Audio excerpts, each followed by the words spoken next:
Welcome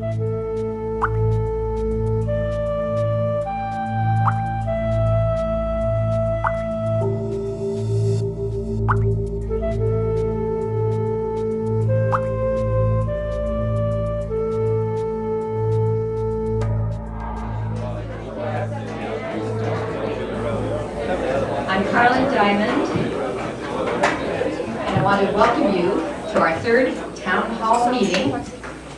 We're very pleased that you've chosen to be here. I'm kind of surprised that as many people are here, including my husband who's home watching the 49ers. On the table outside this hall are handouts that are very helpful adjuncts to our discussion tonight. Right over to your left as you go out. When people ask me for a transcript of this meeting, it made me think about what the essence of a town hall meeting is and how it differs from a city council or a Revite Ed meeting or a lecture for information gathering. The big difference in my mind is that this meeting has to be experienced to get the full value from it. This is a place where the main purpose is to listen to the concerns of our neighbors and other community members. A place where we can look into each other's eyes and ask a further question if we don't understand a point of view, or follow up with a comment if we have knowledge of a situation that we're questioning. So this is a different thing. This is a different animal, different quality and a way of being in our town. So, right to our wonderful speakers. I so appreciate them taking time and energy to come, and especially at this time of crisis in our water situation, to come and be with us tonight. So we have, right behind me, Scott Sherman, a water operator for the city of Willits, and Robert Melouche, Director of Utilities for the Brook Trails Township. Also here to field questions and offer suggestions is Adrian Moore, our city manager. Adrian, in case somebody doesn't know you, right over there by the door. Our speakers will talk with you for about 10 minutes. They will inform and stimulate discussion and questions from all of you, for all of you to follow. Okay, so I now hand it over to our able men who are here to talk to us about water in the short term and hopefully in the long term. Okay, please. First of all, welcome. My name is Scott Herman. I've been a water operator for the city of Willits for 2 years now. Prior to that, I was at Brook Trails for 6. So, Did you stand your mouth? Can you see you? And I wanted to stand up. No, I don't stand up.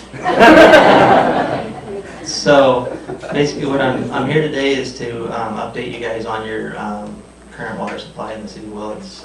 We're down to 192 acre feet. Basically, and our usage has dropped since they implemented phase 5, 100,000 gallons a day. Went from 660 down to 558. So just so you guys are all aware of your conservation effort too. You have to bear with me, I'm not a very good public speaker. So, great, doing great. Scott, could you just repeat what's the current use right now? The current use is 550,000 daily on average. You know, we have 700,000 days, we have 400,000 days. So that's equivalent to 1.7 acre feet a day, which an acre foot is 3,000 to 3,025, 829. So in that regards, I will let Robert introduce himself.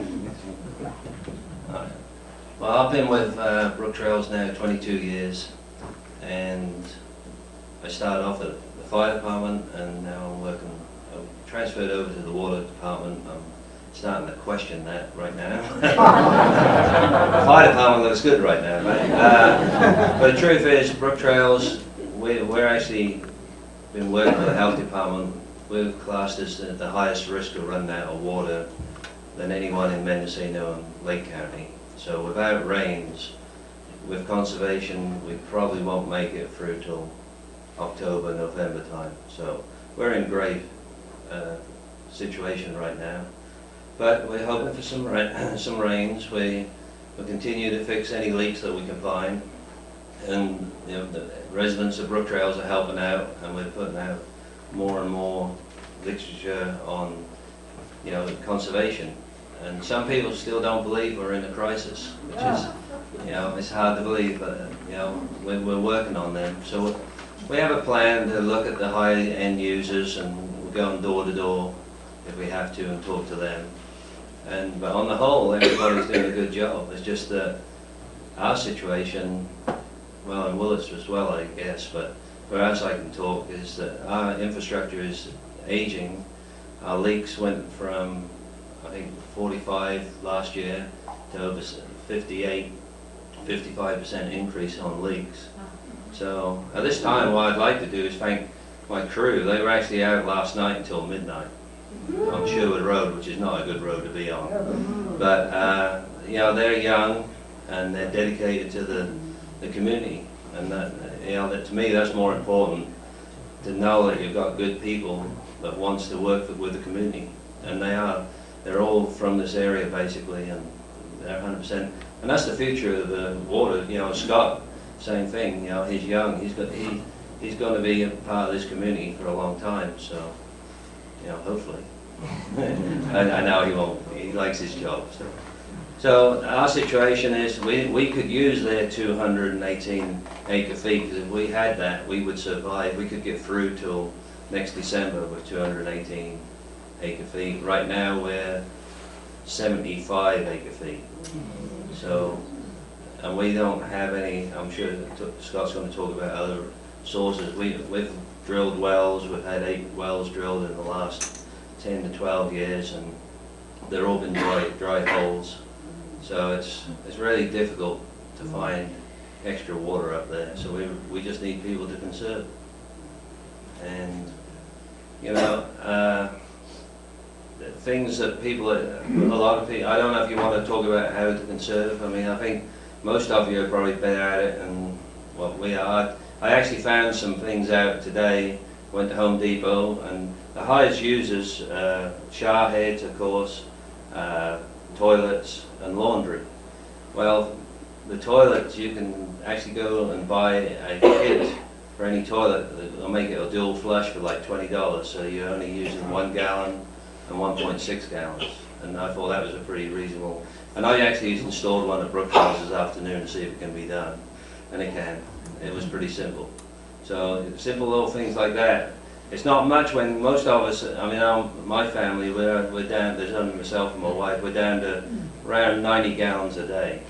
And we can try to get it down a little lower, but it don't seem like if you save 2-3 gallons here, it doesn't sound much, but you times that by the 1,500 residents of Brook Trails, and I'm not sure Willits, but it obviously doubles. So it all helps. Our usage right now is around 220,000 gallons a day to 250. The leak we just fixed, I think we're going to be right around 200,000 gallons a day now. So that's going to be a help, but we need a little bit more help from the sources that I haven't got control of yet. And that's about what I've got.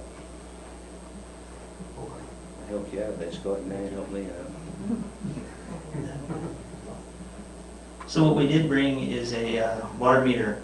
So if anybody doesn't know how to read it, or there are 2 different, the city of Willits, we charge in units. A unit of water is 748 gallons. In Brook Trails, they charge by cubic feet, which is 7.48 gallons. So I'm going to go ahead and pass this around. There's some white numbers here. These are your cubic feet, and then your tenths of cubic feet. The black, with the black background, they're going to be in units. When that goes from 00 to 10, that's 74 gallons. And then when it goes from 00 to flipping back to 00, that's 748 gallons. So on this last white one here, in cubic feet, it'll be, when it spins 10, goes 0, 0, 0 to 0, 0, it'll be 1 cubic foot, which would be equivalent to 7.48 gallons. So you can go at home and check we encourage you guys to go out there and check it weekly, if not daily, and see where you're at. And also, this little blue triangle here, there's different kinds of things. There's like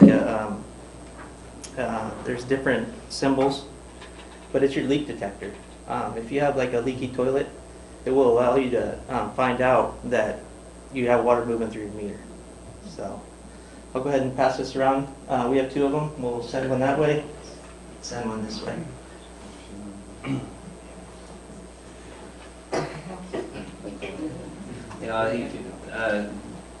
Leaky toilets don't sound like that. I talk to so many people and they say, I don't have leaky toilets, but I bet, I wouldn't be surprised if not 25% of you guys here have some kind of leakage through the toilets and you don't know about it. So a simple little thing is to put some food dye in the bowl and just wait for like 5 minutes and go back in, and then, not the bowl, the tank, sorry. And then if you look in the bowl, if there's color in there, then that toilet is leaking. And they're really hard to catch sometimes. And you'll be amazed how much they will let leak. And it's important to know not only how to read your meter, but if you have a leak, how to shut your water off. We get calls all the time on people, I've got a leak, can you come and shut my water off, which we're more than happy to do, but it takes time. We're on a big job, we may not get there right away. So Brook Trails is a gate valve outside every meter, and that's on the homeowner side, and I encourage everyone to find out where that is in case. This freeze that we had, it seems like a long time ago now, but it wasn't, early in December, in 5 days we lost 1.4 million gallons, and that was mostly through residents having broken pipes and not being able to, they're either, we had a few vacant homes, people on vacation, but a lot of people don't realize that they've got leaks. If you experience low water pressure, different to what you normally have, you might want to go check your meter or call us out and we'll come and look. But simple thing is to look at your meter, and if it's spinning and you're not using water, obviously you have a leak. So things like that is important right now. It's always important, but it's especially important for us right now. So I don't know if you have any questions. Yeah, I just Yeah, I think it'd be a little bit faster if you guys had some questions that we could hit on. Could I ask that either Scott or perhaps the city manager to speak to the temporary or the emergency situation with before we just, like a backup system for the city? Yeah. You wanna- Okay, yes. That will help. Yes. Okay. All right, so city staff has been working on an emergency water supply plan for the last couple of weeks. The plan entails tapping into the 2 city-owned wells that have historically been used for irrigation. And in order to use it for drinking water, we have to lay new pipes. That's been going on. And move the water through the pipe to a portable treatment system in order that we can put it into the drinking water system for everybody's consumption. And so by using these wells, we should be able to extend our water supply out by at least 3 months according to our water plant supervisor. The plan specifically entails that we'll pump water at about half the capacity that it's able to be pumped, so that we are not drawing down on the valley in a way that is noticeable or impacts our water usage. We would be doing that at the same time that we are still using the reservoir. So both water sources would come into play, and we would, right now we have, I think, about 100 days left, and we continue to stay around that number because of everyone's conservation efforts. So by augmenting the water system with the well water, we'll be able to extend our water supply out about 3 months beyond that, at least. It could go longer than that, but we don't really know until we get in there. Okay. So we're starting with Jane. I have a friend that's when we're having freezing weather, that's letting her pipes, letting her faucets run. He's still doing that. I'll bet he's not the only one. You want to shoot? People letting their faucets drip because we're still having freezing weather up in Brook Trails almost every single night. Yeah, the answer to that, we don't encourage that. You can, when we do our water, to insulate your pipes on your outside, that's the biggest thing you can do. You can buy stuff at Mendocino Mill. It's some of it's really expensive, but it does last a lot longer than your black stuff that you put that you see on normal pipes. There's a silver stuff down there. It's almost like it's real shiny in the sun. I've probably seen them around town on some backflows. But that by far is the best way to go. Insulation, don't run your pipes. Robert, do you know anything about Pine Mountain and how they're doing with their water supply? I actually help Pine Mountain as well, so their supply, they're doing better. They actually have a couple of wells, and with conservation, if the wells hold up, the problem is not getting any rainwater. Is the groundwater going to continue at the present rate? But they got a good chance of making it, but they need rain too. Obviously, everyone does. So, but Pine Mountain, if anyone's here from there, we ask everyone to conserve it down to 110 gallons a day, and I think with that we could probably make it through till the next rains.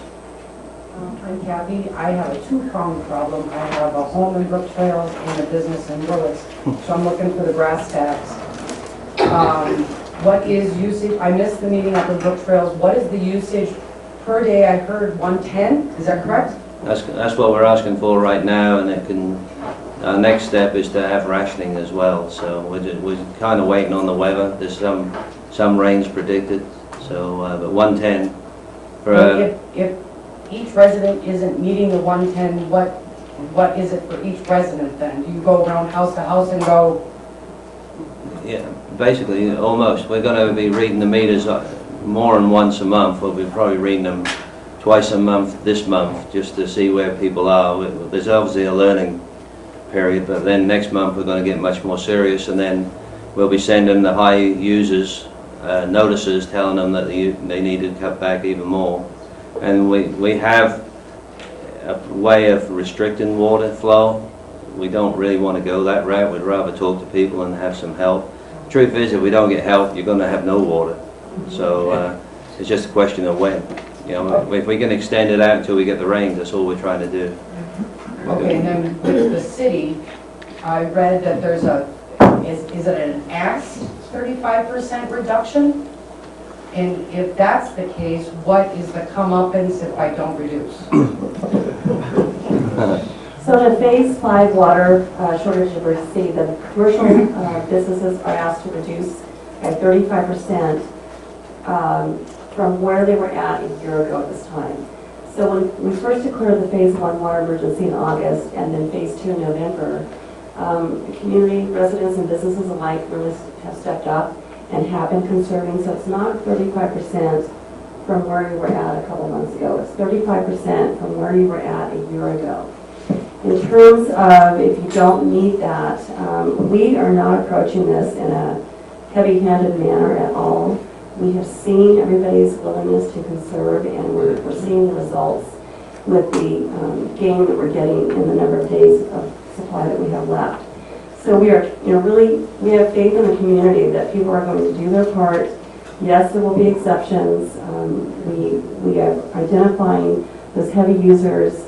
We're having meters run on those heavy users pretty frequently so that we can contact those users and work with them.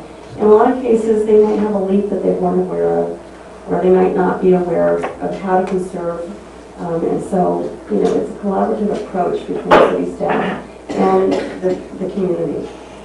In cases where somebody just is choosing not to comply, our code does allow for us to send them, have them, well, I hate to say arrested, but a violation is considered a misdemeanor.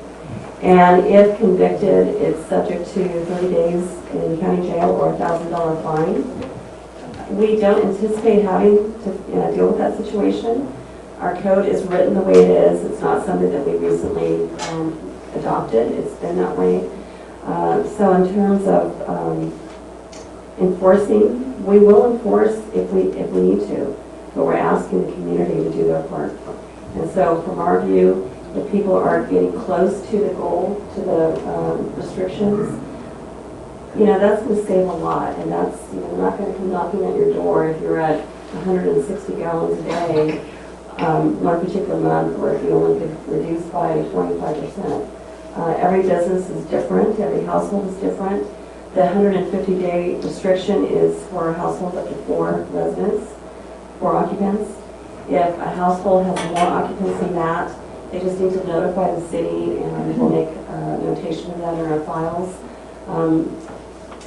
You're allowed 50 gallons per day for each additional occupant, up to a total of 400 gallons a day.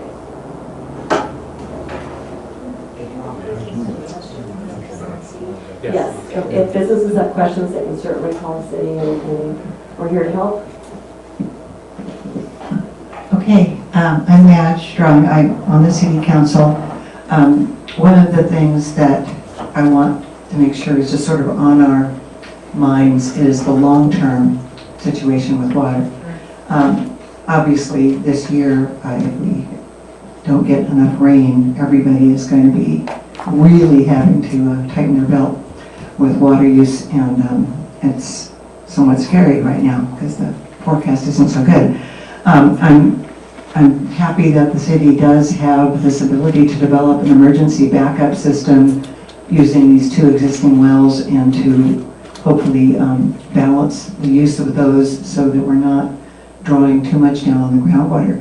But in the long term, I want to see that the city is prepared for what might turn out to be long-term weather pattern changes. And I do not favor mining the groundwater, because everybody depends on the groundwater. We only have so much to go around. So that would be the absolute last resort. But I think conservation has to become a way of life, a long-term way of life, and some other possible water sources, perhaps up in the watershed land above the reservoirs. There may be some other things we can look at too, but we have the short-term emergency, we have the long-term view of a changing climate. And not just Willits. I mean, let's say we have enough water to get all the city water folks through the summer, but we don't have enough brook trails. We're going to have to pull together. We're going to have to really work this out as a community. We don't want people to have to move to some other. Yeah, and actually, by the way, the snowpack in the Sierras is way down, so it's all of California. Yeah, my question was for Scott. I was looking at the meter there. I hadn't seen that type. My meter is, it goes back to 1979. But I take it that blue piece, it's just a basic little spinner that goes around to let you know the water's going through? Yes, that's correct. A little toilet leak, you'll see it move slightly.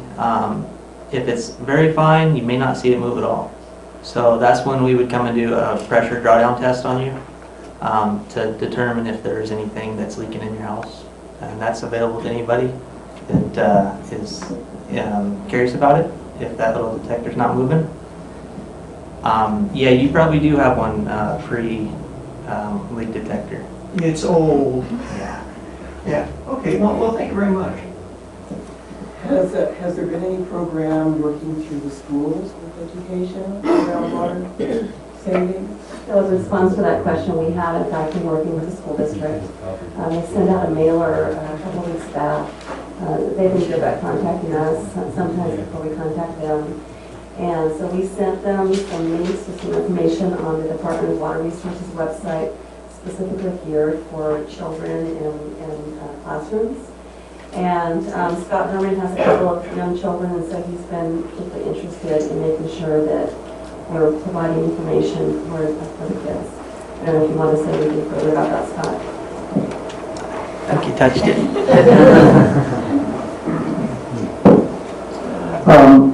This actually is not my question. I was called earlier today and asked to bring this up, so I get calls like this often, I'm not quite sure why, but I'll try to make this brief. In the end of October, the City Council abandoned its policy of, this is my understanding, they've changed with the water emergency.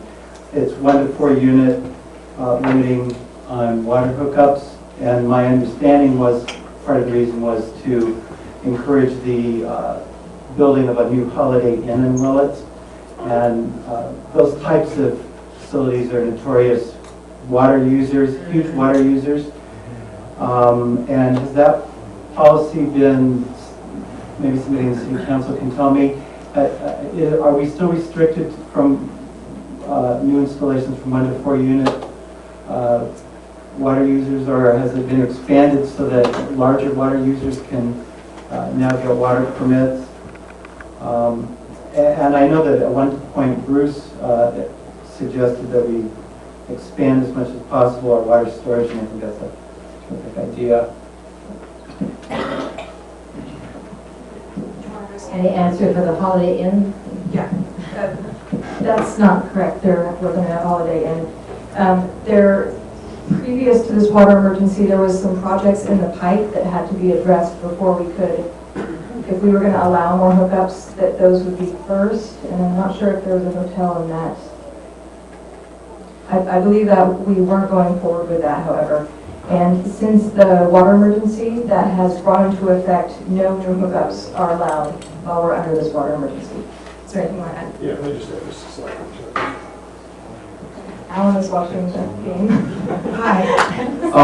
Yeah, just briefly, there was a staff policy to not look at approving any hookups which exceeded 4 EDUs that would normally be approved at a staff level. We asked that the staff abate that order and allow the council to make those decisions on an individual basis as projects were brought forward. We didn't promise anybody any new water hookups. We just wanted to relieve the staff of this arbitrary obligation of having this cap, and we would bring those decisions to the City Council. Alan? Hi. Is there a representative from Caltrans here? One would think they would want to speak to the town about water. Well, it seems to me that they would be using water several ways when they get back to work. They might even be using water now that we don't know about. But when they get back to work, if they get back to work, they will be the biggest water users in town for a couple of years, I would think, because it takes a lot of water to do what they're doing. And not only that, they have laced the aquifer with drain situations so that the water underneath where they intend to put their viaduct in that aquifer would be drained out onto the surface and go back into Outlet Creek. So that puts a strain on our aquifer in 2 ways. That makes me wonder how long the city wells would last if we continue on with this Caltrans project. And that's a real problem for me, anyway, because I don't see how they can use that much water without putting us all in really dire straits. And also that the fill that they put on so far, some of it has been, it's laced with mercury. The water board says, oh yeah, there's mercury in there. And so that means mercury tends to leach into water, and it's not good for us at all. In fact, it damages our brains. And do we want that mercury in our water, our dwindling water? I don't think we do, actually. I don't think we need that. So I'm just... Is there someone here can answer the what water Caltrans is using and its effect on our water? I could really only speak to the water that within the city's jurisdiction. And I can state for a fact that Caltrans' owner, the contractors have only used treated wastewater. They have not used any of our potable water. As far as what they're doing on the job outside of the city limits, you would have to seek that information from a Caltrans or contractor representative. Thank you. There's one other question I have, and I might want to direct that to Adriana. Have there been any studies done on the condition of the pipes that are running under Main Street or 101 through town? It would seem to me they took a terrible beating when the trucks were coming down from the north. We've had part of Main Street water line replaced a few years back, and we're working on a phase 2, which is replacement of the water line going from Commercial Street up to Castillo Lane.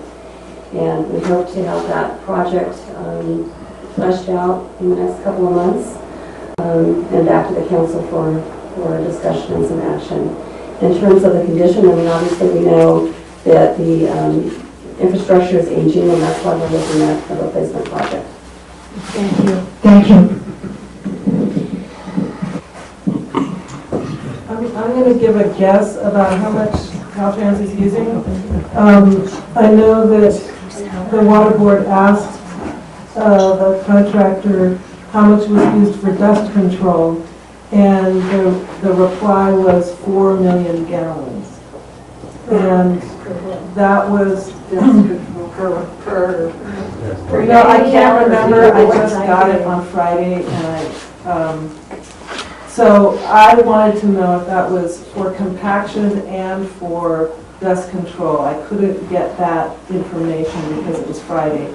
So I went on the internet and I looked up what it takes to compact soil, and it says 14 something gallons per cubic yard of soil.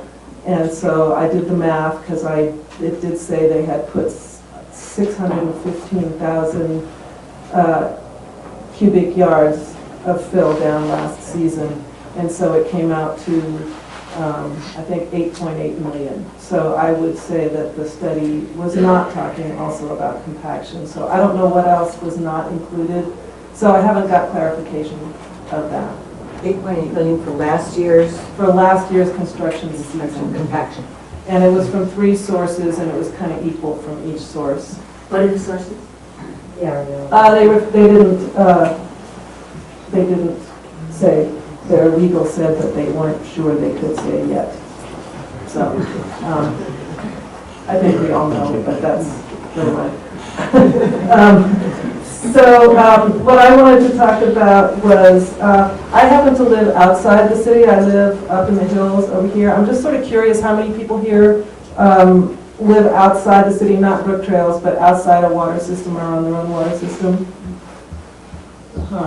Well, one of the reasons, I know that, town hall meeting, but I still feel because Willits is my town, and I consume in Willits. I care a lot about the situation in Willits and the people who live here. And I like to look at the whole big picture. I guess it was Matt who was talking, let's look at the real big picture. So I wanted to, one of the things that worries me is wildfire. And as the whole watershed dries up, that just gets way more intense. And even just a recent trip I made to Santa Rosa, I looked around and I saw a lot of fires that had, within the viewshed of driving up. So as the watershed dries out, I wanted to show people this picture. This is a picture of what water tables used to look like. And as stream morphology changes and development of all different kinds, water tables drop. And that's definitely happened in this watershed. You can look at any of the creeks that come into Willits, and they all look like the bottom picture. And you can see what it does. The trees can't get their roots into the water table, so the trees dry up.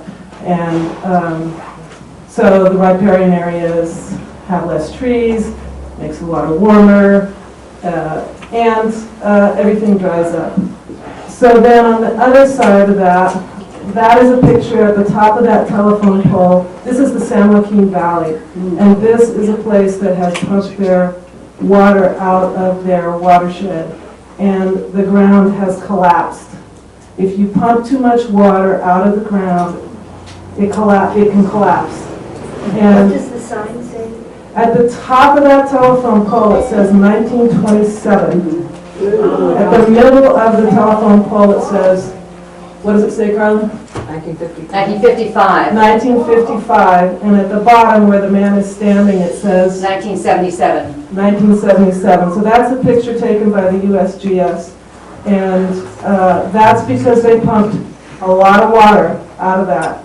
And that's where Governor Brown right now is talking about taking Sacramento River water for billions and billions of California dollars to take that to the San Joaquin. But also to do fracking. But anyway, that's something like that could happen here is what I think, if we overpump our groundwater.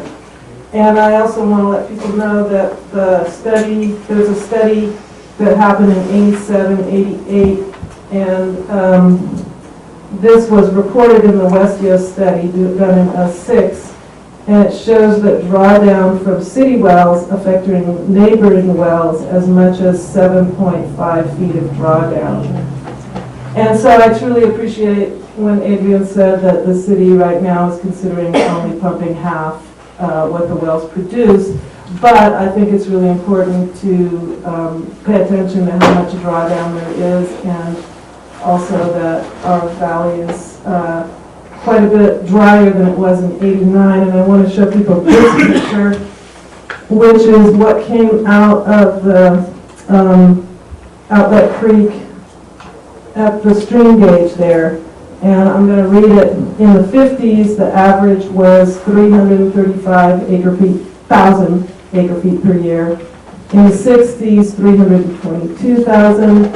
In the 70s, 410,000. It goes up. Well, it's possible that the logging, the sequestering of water in the trees wasn't happening anymore, and so it was coming out. Then in the 80s, 408,000 acre-feet per year. And then in the 90s, 181,000 acre-feet per year. That is shocking.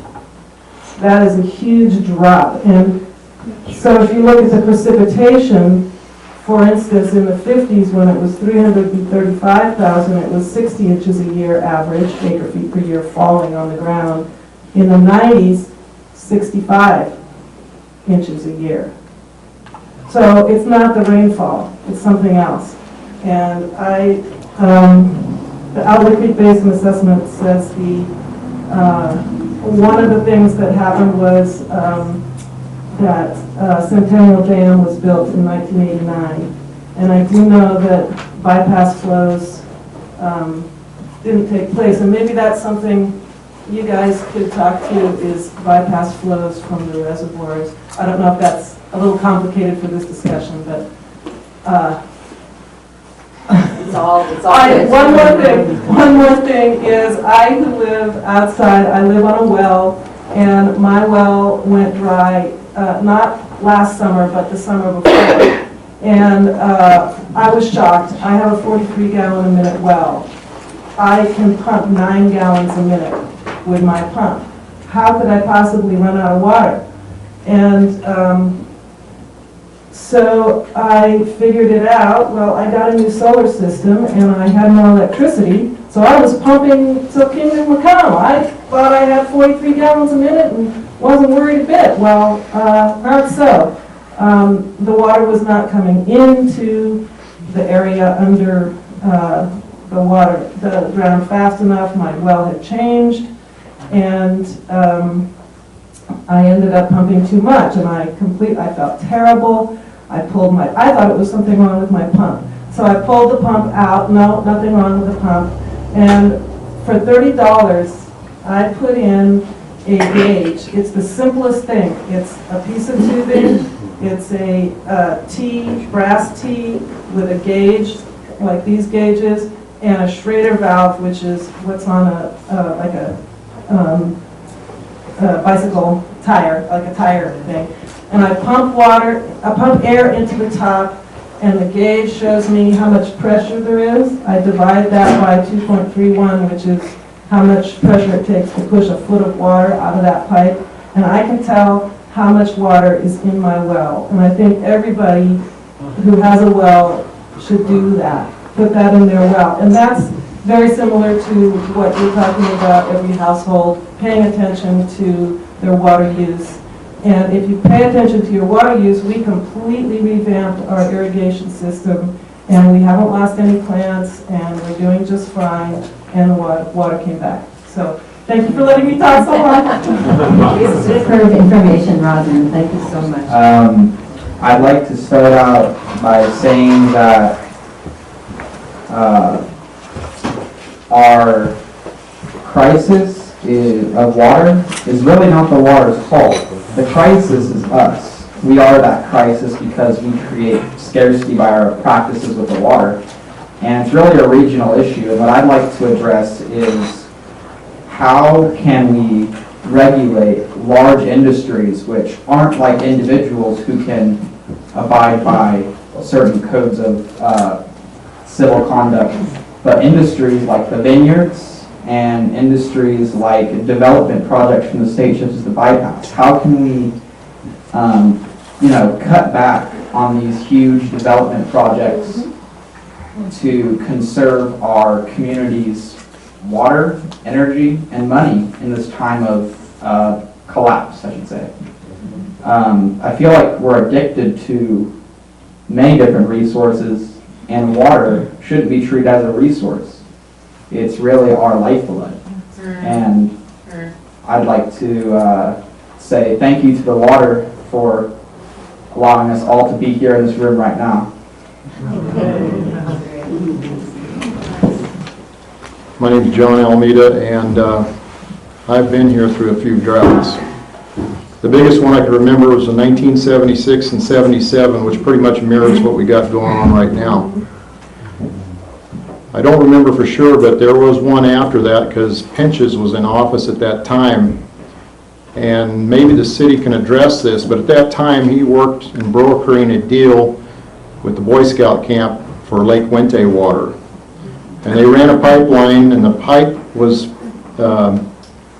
donated or loaned by the Corps of Army Engineers. They came down through the mountainous area down through Sue Clark's property and followed East Side Road out to Morris Reservoir. And I don't know exactly where the treatment plant, where it came into that at that time or another, but it did rain and they didn't have to use it, but it was all placed and ready to go. So has anybody investigated that from the city of Willits where that could happen? You're absolutely right about that time. What's changed significantly is the city moved its water treatment plant from on the valley floor, basically around Schuster's out there, up to Morris Dam, which is another mile up the hill. We looked at that option from several different directions this year as being a way to approach that. We talked with the Boy Scout camp wants to be good neighbors and they want to help. Holly went out there the other day. Their water level is down 12 feet from their typical level. So they have a limited supply. We did not have the pipe structure from there or a treatment plant out there to address that. Plus, there are also questions that came up as to what the water rights to that water are, and how quickly could we essentially get permitted to draw on that water. There seem to be enough substantial unknowns to that, as well as the piping issue, that it didn't appear to us that it was going to be an emergency source for us on this time, and given on top of the fact that their reservoir level is quite low. I just saw what shirt you have on. Wednesday Scout Reservation.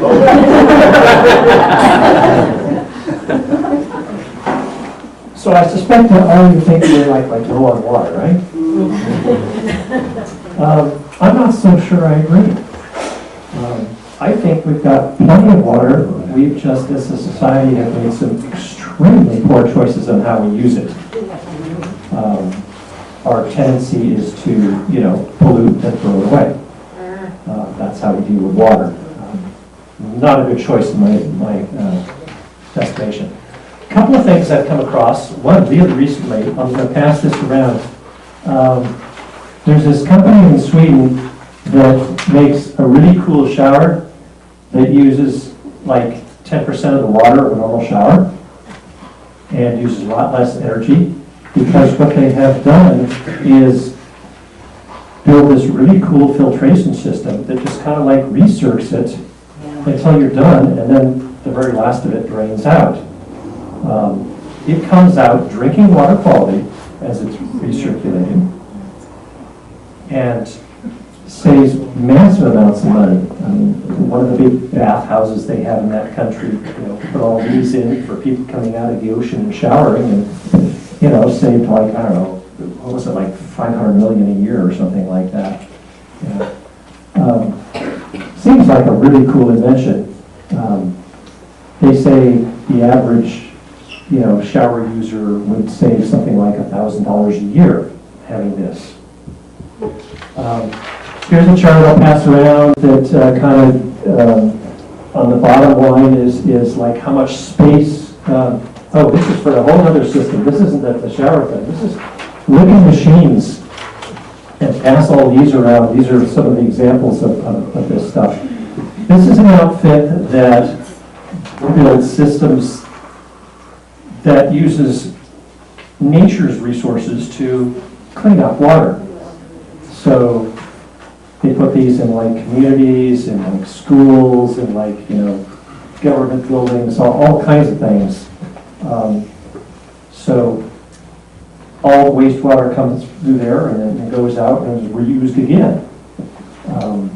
The chart has, varying, treatment systems on like how much space they use and how much energy uses the top one, and it's like right down in the corner. Doesn't use a lot of space, doesn't use a lot of energy. Some of the ones that use less space take huge amounts of energy. I would really baffled that here in the 21st century we have like the college project over here and the hospital that weren't putting these kinds of systems in. Really puzzles me. I mean, this technology is not brand new. I've known about these guys for over a decade, I think. And I don't know how long they've been going on before that. But, cool stuff. Very cool. What's the cost? Yeah, what's the cost? What's the cost? Okay, so as you read on some of these that come around, I mean, the people that have put these in, one of them saved $500,000 on their project when they built it. Initial cost? Doesn't matter. If your project comes in less price, why wouldn't you do it? Okay, so you spent, say you spent $200 million on this, but your conventional setup was going to cost you, $300 million. Your conventional design was going to cost you, $500,000 more than that. Well, you would do this. There's, it's the overall project comes in for less money. It's like, duh. Hi, I'm Tom. I live up in Brook Trails the last 32 years, and I'm looking at this as we're all in desperate straits. I agree with Tim that it's our water usage that's got us into trouble, and just since he was talking about showers, for less than $10 you can buy a little ball valve. Let's see. Okay, so it's closed now, and it's held up. It screws right on the end of the pipe that comes out that supplies your water for your shower. And a spring, I salvage. So a heavy-duty spring will go up to an eye bolt and keep that closed through a hole in here. And the other direction from the hole will be a nylon cord that goes down to a board. This I've seen at music camp and it works great. When I want the water to flow, I step on the board, opens the valve. I step off to soak up and all, water shuts off. Because no matter how quick or diligent you are, there's just most of the water's running down the drain without doing anything useful. So this is get a spray, get wet, step off, do what you have to do. That I just bought, it's going to go in. I'm just thinking of personal savings, conservation, practical things. I keep a large pot, 8-gallon pot on my wood stove. If you have wood stove or other heating device, and I keep a 1.5 quart pot. When these days I'm not showering every night because it's not summer, I'm not getting real dirty. So I wash in a bowl with a wash rag. So I take my 1.5 quart pot. First I fill my coffee mug to a certain amount depending on how hot the water is. That's for brushing teeth. The rest goes in the bowl. I cut it with cold water to the proper temperature and I start washing from the top down. Well, from the top to the feet to the middle. Anyway. So that really reduces, because even if you're careful, and then brushing the teeth, that's all I use. For all purposes of brushing my teeth, 8 ounces. Even if you turn the water on and off, most of the water is going down the drain, no matter how careful you are. Okay, I haven't solved completely the thing about clothes washing, but I know a lot of this water, if you're careful about what products you use, I'm not saying I do this or condoning it, and it may not be legal, but a lot of water can go right out to your trees. Sure. From the shower too. All right, then this is for the guys. Newton juice bottle. When it's empty, don't recycle it, don't throw it out, reuse it. It's perfect size. You can carry it in your car. And you don't need to waste any drinking quality water. If you can't go out and use the tree, use the bottle, put it in your compost heap. I've been doing this for about 25 years. I have great compost. For the women, it's slightly more complicated, but Patricia Kovner up in Branscombe has been doing this at least 25 years too, or 30 years, and she's got a little special dedicated copper device that takes care of it. Yeah, well, it's built into her bathroom. Anyway, there's ways we can do this. We don't have to flush it all down, and then there are also always composting toilets from the very simple, which is a 5-gallon bucket with a plywood frame and a seat on it, which also has a dedicated compost heap to, if you want to go Clivius multrum or one of the more expensive kinds, you can do that. But we may be down to a few quarts of water a day at some point, so we've got to think about that. Right, thank you.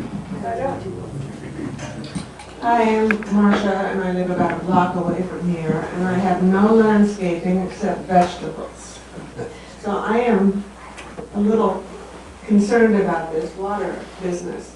But I asked to be on toward the end because I have about 15 questions, and I was hoping some of you would already ask them. So I'm going to try to be really fast. About the aquifer, who was talking about that. I'm wondering why we don't encourage more porous sidewalks and driveways and stuff, so that the water can go back into the aquifer to replenish it. And I think we need more effort. I know this is contrary to the purpose of the water agency to sell water, but we need their efforts to perhaps do water audits and help people.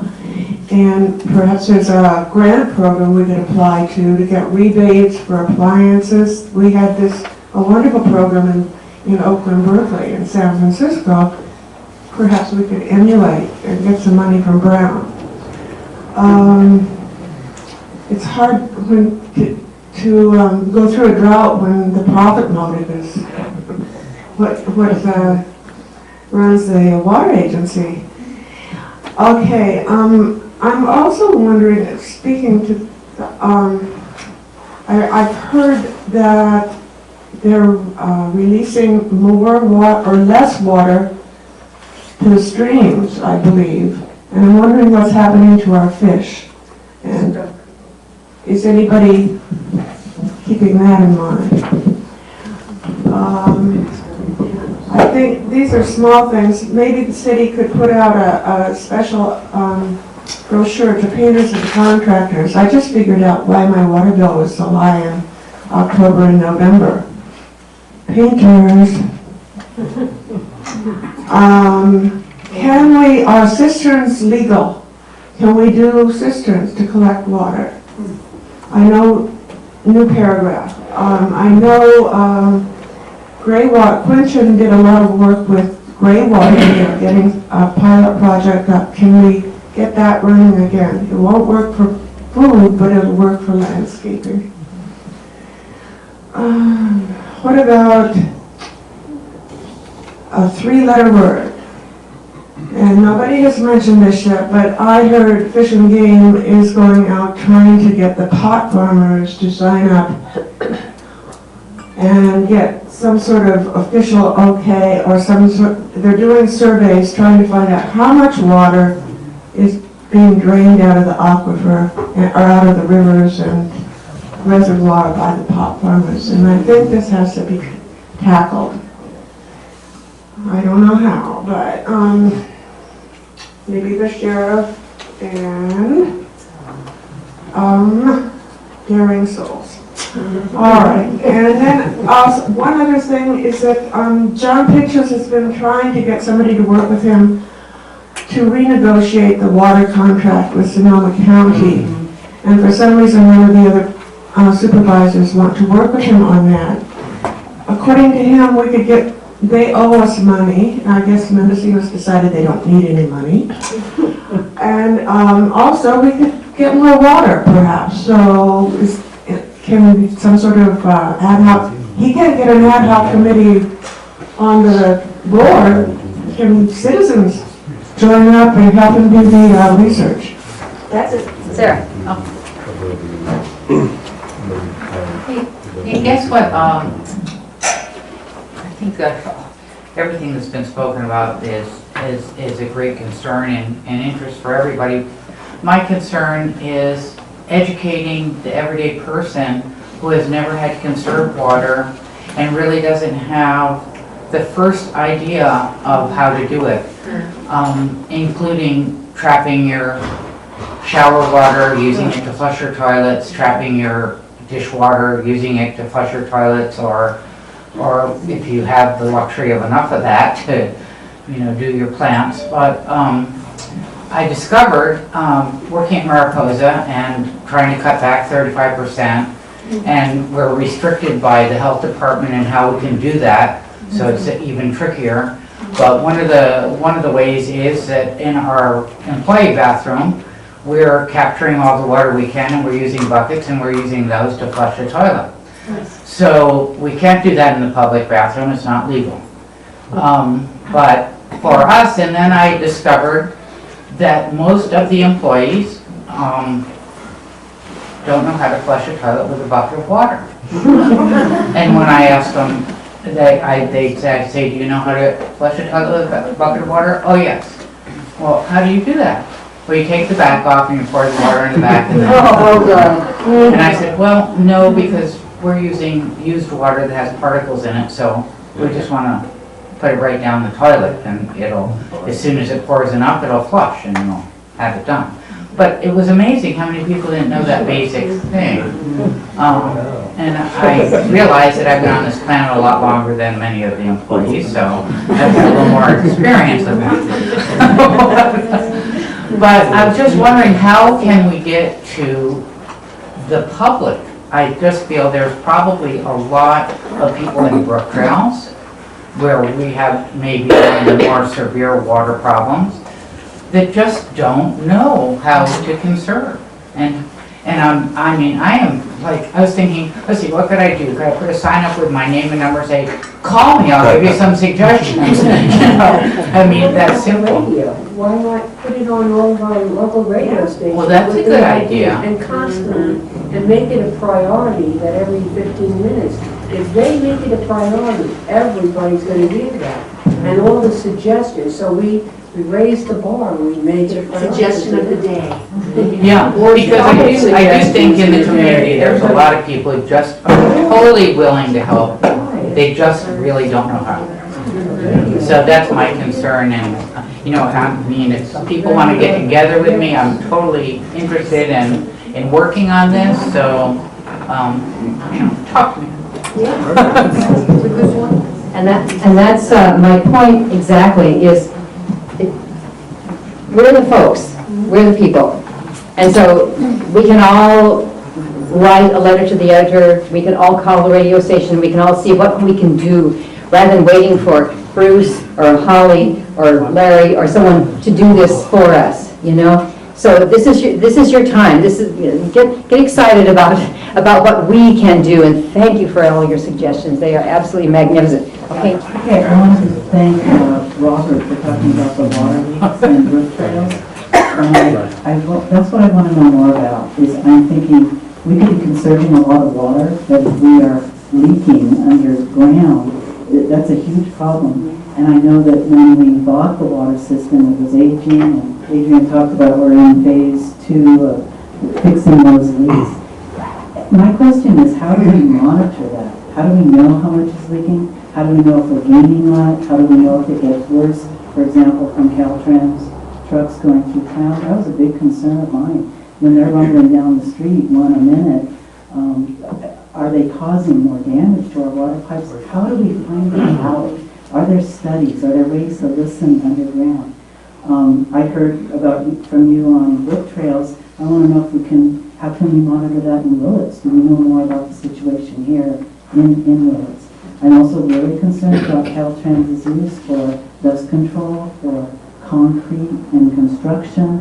And I know they're only getting treated wastewater here in Willits, but they're using water from the valley. They're pumping from wells. As far as I know, and this may be rumor, I think they're pumping from the Schuster property, from Riggs's property, and is that drawing down the aquifer? Do we have any mechanism in place to monitor how much they're using and whether they're lowering the aquifer, which is our last ditch way to get water? So that's my first set of questions. I have a little about the water bills and monitoring the gallons per day. Is there any way the city water bills can be put in gallons instead of units? Okay, so It's happening on your next bill. Oh, yeah. I also have questions about the reservoir. Do we have any way of monitoring if the reservoir itself is leaking? Is it silted up? Or do we have maximum capacity? How do we find out things like that? And I think that's it. Thank you. Scott, do you or Robert, do you have any comment about the questions that Robin brought up about the leaks and? Well, yeah, I try to answer some. I'll answer a few of them. The dam does leak a little bit. We actually, Lake Emily was rebuilt 4 or 5 years ago, maybe a little longer, and they put drains in, and we're actually returning that water back into the lake. So we're monitoring that. But our system leaks is just, you know, every day we obviously take numbers on how much we pump. We knew we had a leak on Friday, but we did, just sometimes they don't surface. So and finally we found it on Saturday evening, and we fixed it. So some leaks, I mean, we've had some leaks that are so small, and they bring up the blacktop, and you think you've got a big leak, and it's less than half a gallon a minute. I think Scott may have been there on a couple of them with me. And we dug it out and we couldn't actually see it leaking. It was just a very fine mist, but the clay finally got saturated enough to bring, and it lifted up the blacktop. Those leaks, we fix them right away, but the problem right now is when we fix them leaks, we drain the lines and we have to flush. So we actually use way more water by fixing some leaks may not get fixed right away, because depending on where the valving system is, we could lose a lot more water than what it actually, I mean, I know politically that's not what you want to hear, but you know, the truth is we may have to leave, you know, smaller leaks like that. But the one this last evening was a big leak. So them ones will be fixed right away. And for, you know, for the Caltrans, the roads, it's been engineered to have the pipes down a certain depth. So increased traffic's not really going to affect those pipes. I mean, it's on 101. I mean, maybe shouldn't be talking for the Willits, but you know, in my opinion, the way it's been engineered, they have they're probably 3 to 4 feet deep, and that's engineered so heavy traffic can go through and not do any more damage on that. So I don't think they would be causing you any more leaks on the system. But you know, an aging system is going to leak at any time, and we're finding it more and more in Brook Trails. We're almost full time fixing leaks with a crew.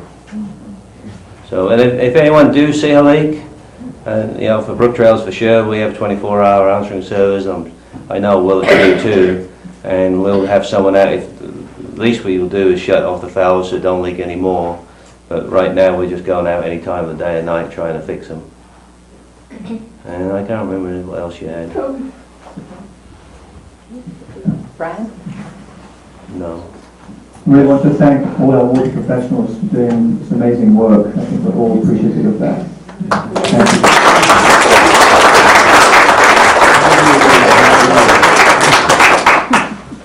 I think it's time we challenge the very idea of waste water. I don't think there's such a thing as wastewater. I went down to the sewage treatment plant 2 months back. You can see the water coming from the thing sprayed onto the land, and that water then goes through the topsoil and goes down to the water level on the table. I think it's time we have to challenge whether that water should be given to any entity, including Caltrans, because it's water that is recycled in a natural way. And coming from England, as I do many years back, all wastewater is treated in such a way that it can be returned to drinking water. In fact, the London water supply is notoriously excellent and goes through apparently 16 bodies on average. And if we can found under blind test to be better than spring water from Vittel. So that's something I think we need to look at. You know, what do we mean by wastewater? Maybe there's no such term really, and particularly now we have to be critical about this. So I want to know, I'd like to know if anyone is here from the sewage department, how much water is being returned to the land, and if it is being given or sold to an organisation like Caltrans, is that wise? And are we receiving money for it?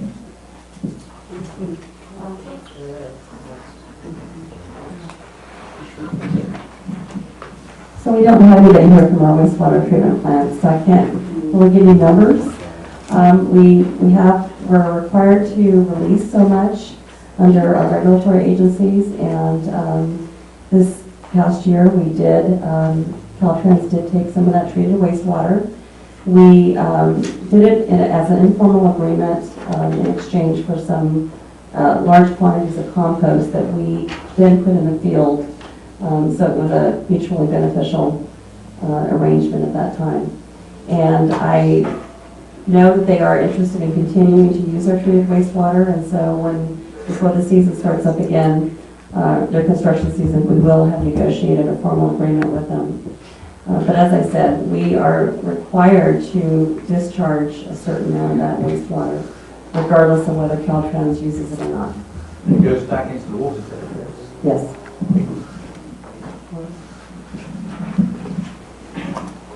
Okay, I had a couple of calls, and they were concerned about arsenic in the valley water. And so I'm wondering if either Nils or David would be willing to voice their concerns about that, and if someone could answer that question. Okay?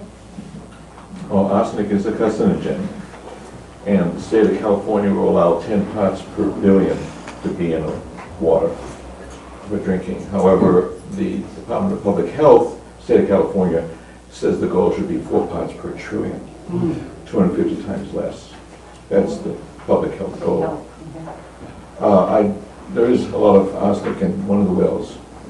I don't know the last number of the Park well, That's actually being reviewed by the Department of Health right now. So in '88, it was 200 parts per billion. What's it now, do you know? 200 parts per billion? In '88? Yeah, it was 0.12 milligrams per liter.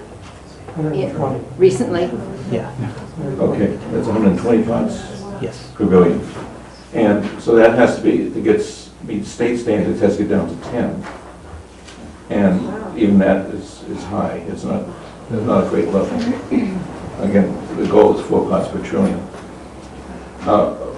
Treatment plants, the treatment plants that are going to come online, what can they do for reducing the arsenic in that water? That's what's being discussed right now, to get a guarantee in the plant that will remove that to that limit. To the 10 parts per billion? To the MCL. When the state decided, I guess it was '08, to use 10 parts per billion, the excuse they gave was it's just too expensive to reduce it further than that. And it is expensive to reduce arsenic. Okay. A lot of us I would feel comfortable drinking water 10 parts per billion.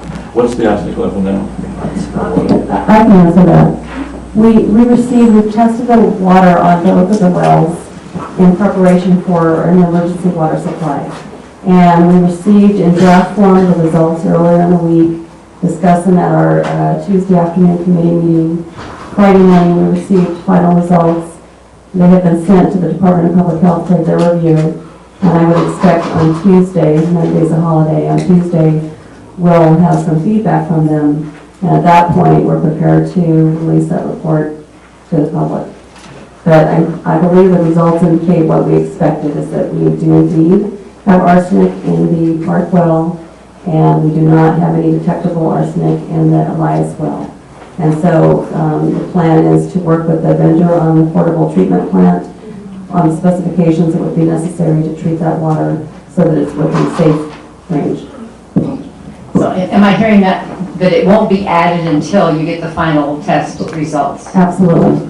Yeah, and the final test results will be the 10 parts per trillion or whatever. I'm not sure. Okay. I get lost in the numbers. So the water right now, which has been used for irrigation, has been tested as part of our process in developing an emergency water supply.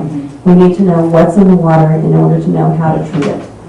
And the vendors will build the treatment plant based on what our needs are. And then the concerns are, is the treatment effective? Is that what I'm hearing? Yes, at what level do you treat to? At what level do you treat to? Well, we certainly would be using state standards on that. State standards, which are? At 10 parts per billion. Many people think that's too high a standard.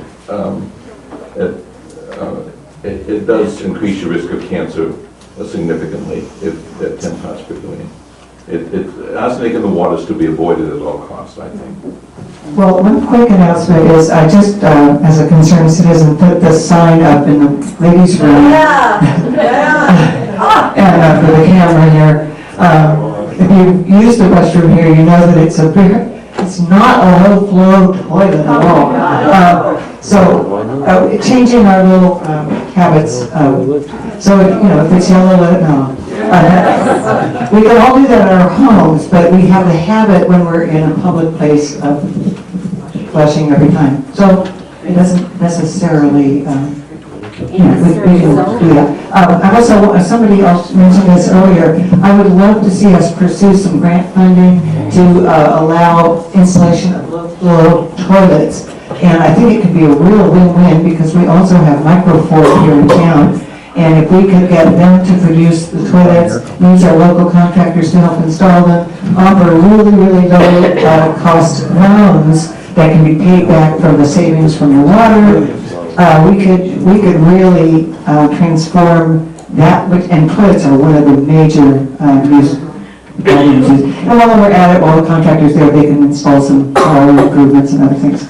So I think the city could be really proactive in getting the city water system into a conservation mode on a long-term basis.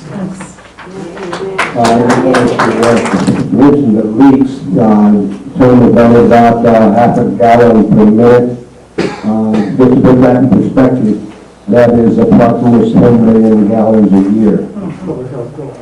So this is true of leaks underground as well as leaky toilets and stuff. So that's a half a gallon a minute is not insignificant. As well as that. So when you're talking about the arsenic, it brings to mind, like, Adrian, you guys have some stuff put in it. So when you're looking at what's going in the wells, I know that the folks from the Remco, they've put out the report and they've cleaned up a lot of things, but there were certain things they weren't able to clean up. And are you guys testing for each of those items that are in that court order? Yes, it's quite an extensive test on different components that could be found in the water. And we're looking at some specific things, but it's a multi-page list of the different components that are tested on the water. So, From that Remco case, are you looking at everything they were asked to remediate, in addition to other stuff that you may be looking for? On the spot, JC. Yes, I'm going to put JC right on the spot here to answer that. We're looking for everything on that list, plus a lot more. We're doing about 9 years worth of testing right now. Just before we bring them online, we will know what's in it, what has to be done, we will have to meet every standard.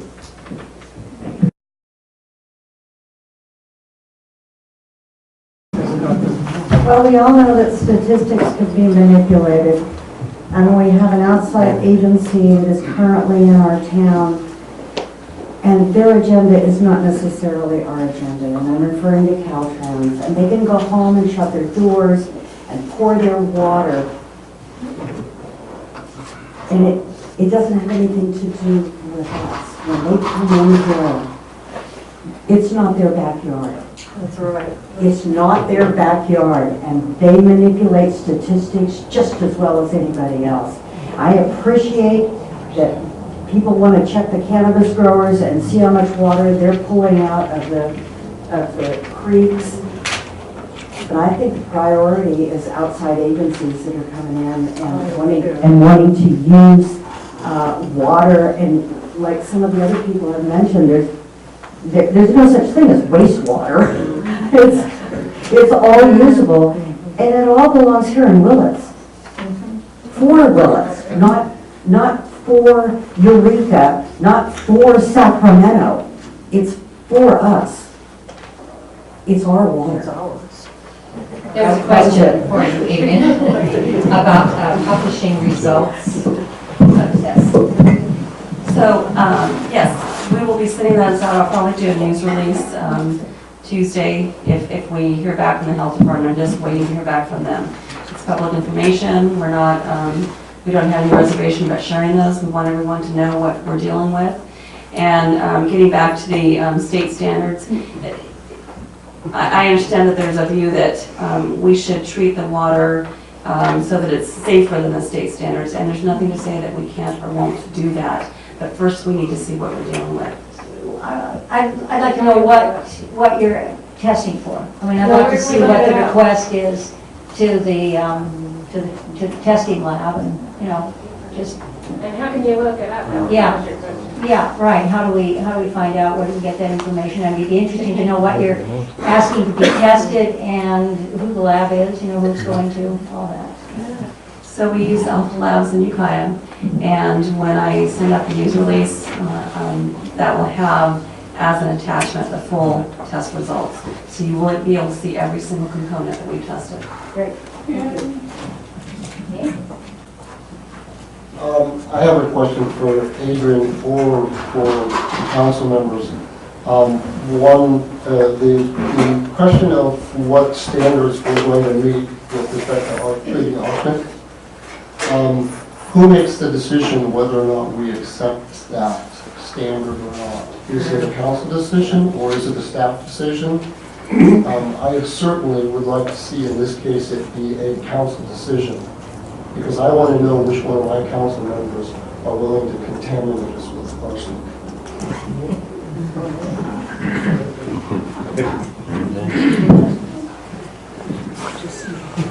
So So we would be reporting on this at Wednesday night's council meeting, whatever information we have at that point. I don't know that we have a policy as to whether it's a staff decision or a council decision, but I think given the high profile nature of this, I expect that it would be a council decision. One of the things I heard when I first came in here was about people running water, trying to keep their pipes from freezing, so I want to give a suggestion. Scott talked about insulating pipes. I've got quite a bit of exposed pipe and a new water system that I worked on around my home this year. And it costs a little bit of money, but it's not that much. A heat tape. If you put a heat tape on a water line, you only run it in the winter time. It uses very little electricity. You unplug it in the summertime, and you don't have to leave any water lines open, because that bothers me more than anything else, is to find out somebody's leaving a water line open when they can have a heat tape on there and insulate that. And what I did was I bought 3 of them. And we got down in the teens here a month ago, and I didn't have any broken water lines, and I didn't have to worry about running any water. So I ran 3 heat tapes, insulated it, and then put some Gorilla Glue duct tape on it, and it's exposed out in the weather outside, and it held up great. So that's one suggestion that could help you save a lot of water. I have a question, and it's for Robert, I believe. I live outside of Bird Trails on a piece of land with a lot of fuel, and I'm already seeing the changes in the trees. So I'm wondering if any of the water is going to be reserved for firefighting. Because that's what really scares me. Yeah, we're going to try to, well, hopefully we're going to have enough water to get us through. That's the main thing. But we're going to keep the tanks full until such points we don't have any more water, and then that won't happen. But as long as we can, yes, there will always be some water for the fire. And we wouldn't. But the fire department's actually proactive too. They're putting in a fire ban. I think it went into effect on Friday, 5 o'clock, so no burning in the brook trails and the fire district areas. And that's twofold because of the fire situation, and they know there isn't a lot. They don't want to be putting water on somebody's burn pile, putting it out. So they're actually being proactive also. I have a question about the wastewater, and it may be something that I'm not understanding here, but it seems to me if we're releasing wastewater into the ground, and that's not a bad thing because it's refilling the aquifer, my understanding is that Caltrans is using that wastewater for dust suppression, which means it's being sprayed on the ground and it's also going back into the ground. Am I not understanding something about that? I can't fully answer that question, but I can tell you that it's my understanding they can't use treated wastewater for the construction of concrete because it doesn't meet the standard for that. If anybody can speak to that. Which will tell you what's going to happen. John, would you happen to know about that? I'm not in the concrete business. So they're not just going to be using treated sick wastewater because they can't use it for construction. They need water for construction where... Well, it's not coming from the city of Willits. Well, the city of Willits, people who live on Pine Mountain are in the city of Willits. Brook Trail is not in the city of Willits. I mean, that is a very defined area, defined by the state, not by the people who live here and work here and make use of, the facilities here. I mean, it's just an arbitrary boundary. Right, but we don't have jurisdiction over the city's water system. I understand so that. My question isn't to you, it's to everybody. Where are they getting the water? Willits doesn't have to answer this question. I have a question. The answer to Randy's question. Okay. I mean, this is not hard science, but let's just think about this. Okay, the dust suppression is almost certainly going on compacted soil, right? Because they're building a road, it's all compacted. The chances of it seeping through before it evaporates seems really low to me. So that it would end up in the water table seems highly unlikely to me. Evaporated before it seeps in seems very likely when it's a dust control kind of operation. Okay. Hollis was in line here. My question is also to stay with the Caltrans issue. You mentioned earlier that contract will be negotiated at some point. I'm just wondering, because I don't know who negotiates that, and is there an opening for, you know, input from the town itself, or is it just, you know, your organization, you know, who can participate in the decisions made in the contract? That particular contract has been delegated at the staff level, so it's something that myself and our wastewater treatment plant operator, JC that you just met, have been working on, and it's just due to other priorities that have arisen that we haven't finalized that. But as I mentioned earlier, we have a mandate to get rid of so much of that wastewater. And so regardless of whether they purchase it from us or someone else does, or we discharge it in some other manner. Why is that? You discharge it on the ground? Why is it? We do that as well. I don't know if there's somebody that's more well versed on this than I am, but you know, we're under jurisdictions of a number of regulatory agencies, and so we have a lot of mandates in place that we have to comply with. This is one of them. When you say get rid of it, couldn't it be gotten rid of onto the ground such that it could seep back to the aquifer? Get rid of is kind of a vague term, but you don't have to get rid of it by selling it, or do you by managing? No, we don't have to get rid of it by selling it, but we have to release a certain amount. And we're having trouble right now because we have our ponds are higher than what they should be. So it has been beneficial to us as a city to have the option to sell it to somebody. It's a pretty complex regulatory process, and I'm really not versed enough in it to speak to the details of it. And unfortunately, JC had to leave. Well, this is a local facet of a global change in climate. But what I've been seeing is that bureaucracy clogs it down quite a bit. And not only does the staffing and the regulatory bodies that oversee our water, they're not really 21st century or adequate, you know? When we come here to these meetings and we have so many questions, so many concerns, we can't have them all met until the next vote. If we come together, we can find a lot of potential opportunity for recovery. But if not, I don't want to see this wetlands become a desert. Thank you. Absolutely wonderful food for thought and depth of perception about what water really is, rather than just running from a reservoir through a pipe down to our toilets. This has been a magnificent discussion. Thank you so much for all your attention, your good listening, your good comments, and I hope you will go do something with it right now, tonight, tomorrow morning. Thank you for being here. Thank you to our experts. We have and